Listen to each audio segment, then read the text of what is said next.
सुमनसवन्दित सुन्दरि माधवि चन्द्र सहोदरि हेममयि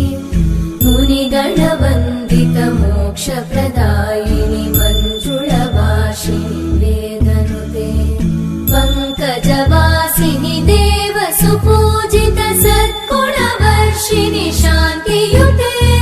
जय जय हे मधुसूदन कामिनि आदिलक्ष्मि जय पालय माम्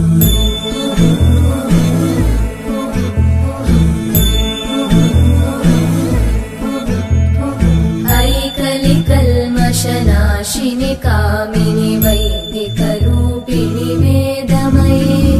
क्षीरसमुद्भव